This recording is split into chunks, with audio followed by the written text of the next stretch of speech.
Na mtazamaji wa Trend TV bwana, mambo bado ni moto kweli kweli kuhusiana na au kufuatia ile kauli ambayo aliitoa Madam Rita kwa moja kati ya vyombo vya habari ambavyo vinafahamika kwa jina la Mike 360. Bwana, hii Mike 360 bwana ni moja kati ya media ambazo zilikuwepo katika shughuli ya Miss Tanzania, na katika shughuli hiyo bwana, Madam Rita naye pia alikuwa ni miongoni mwa watu ambao walikuwa wamealikwa katika shughuli hiyo. Sasa kitu ambacho kilitokea ni kwamba hii media pamoja na media nyingine zilimsogelea Madam Rita kwa ajili ya kufanya naye interview katika red carpet. Hapo ndipo ambapo Madam Rita alivyoangalia media akaona haitambui, akasema kwamba yeye afanye interview na media uchwara, jambo ambalo hiyo kauli aliyosema kuita media uchwara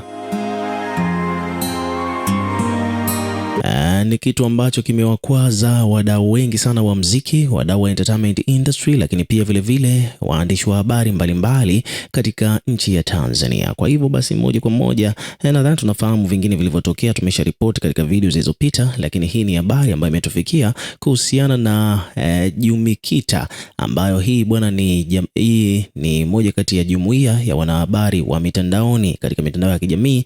Wametoa ilani au onyo kwa Madam Rita. Hapa kuna barua ya wazi ambayo ameandikiwa Madam Rita. Hii barua bwana imeandikwa kama ifuatavyo. Hapa nataka nikusomee uweze kujua kilichoandika. Hii bwana ni jumuiya ya wanahabari wa mitandao ya kijamii. Mnamo Aprili tarehe 20 mwaka huu 2026 wameandika barua ya wazi kwenda kwa umma. Wameandika hivi: taarifa kwa umma, jumuiya ya wanahabari wa mitandao ya kijamii Jumikita kupitia mwenyekiti wake ndugu Shabani Matwebe imesikitishwa na kulaani vikali kitendo kisicho na heshima wala uungwana kilichofanywa na Madam Rita dhidi ya chombo cha habari cha mitandaoni. Kitendo hicho ni kinyume na misingi ya maadili ya taaluma ya habari na kinaathirisha na kinaashiria dharau, ukosefu wa adabu pamoja na kutojali wajibu na kuheshimu vyombo vya habari na wanahabari kwa ujumla. Jumikita inasisitiza kuwa taaluma ya habari inapaswa kulindwa, kuheshimiwa na kuenziwa na wadau wote bila kujali nafasi au hadhi ya mtu katika jamii.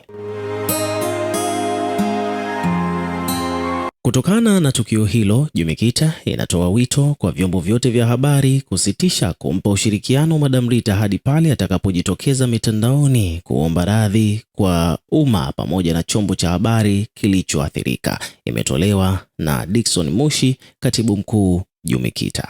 So hiyo ndo barua ya wazi ambayo imeandikwa kwenda kwa Madam Rita kutokana na tukio hilo la kuita media uchwara. Hapa chini katika caption wameandika kwamba Dar es Salaam, jumuiya ya wanahabari wa mitandao ya kijamii Jumikita imesema kwamba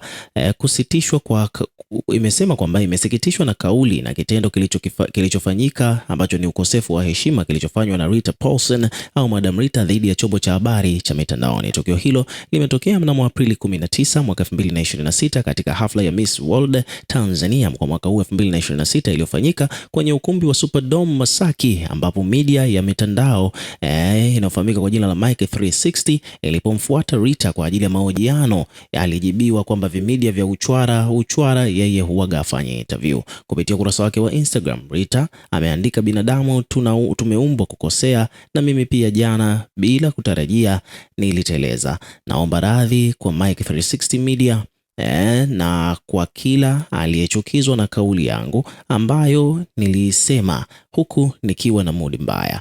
Nyie media zote ni wadau wangu na tuendelee kushirikiana.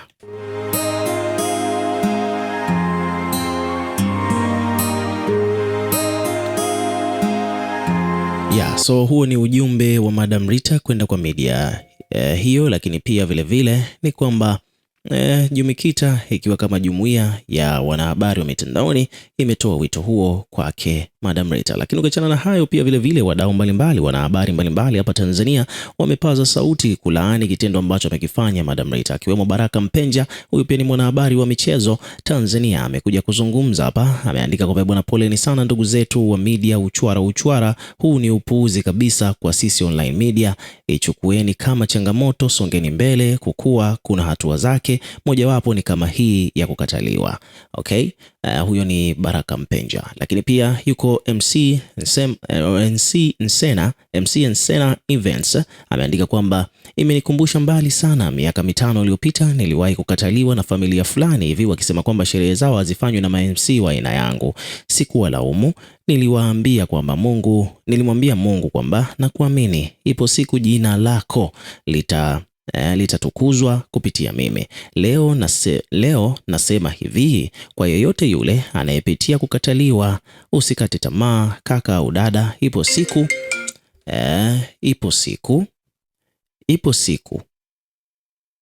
watu wataomba interview kwenye media yako na utakosa nafasi ya kuwahudumia. Lakini pia vile video director maarufu kabisa nchini Tanzania, Hans Kana, ameandika kwamba pole sana watu, tunaanza kuwa uchwara, but the rest we are here. 2013 nilikuwa na shuti na Jinako, wimbo unaitwa Morale. Jinako akapigiwa simu na msanii mwenzie. Jinako akamwambia niko location na shuti na dogo mmoja hivi anajitafuta anaitwa Hans.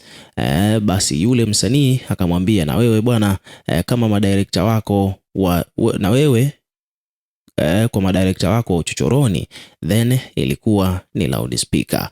Ni kama 3 years hivi ahead, huyo msanii alikuja kutaka kufanya kazi na mimi.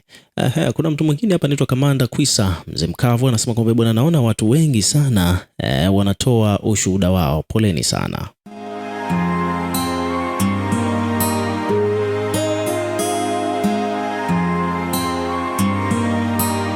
Lakini pia vile huyu hapa ni Wolper, mmoja kati ya macelebrity wakubwa tu, amesema bwana, poleni sana, na muombea msamaha pia, you know things my dears, life mambo ni mengi nao, msameheni sana, nyie ni watu muhimu kwetu. Huyo ni Wolper ameandika hivyo. So hivyo ndivyo mambo yalivyo. Ukiwa kama mdau, na wewe pia tuwekee maoni yako katika comment section, tutakuwa tukisoma na kureplay kila comment, na pia hakikisha una subscribe kwa ajili ya kupata update zaidi.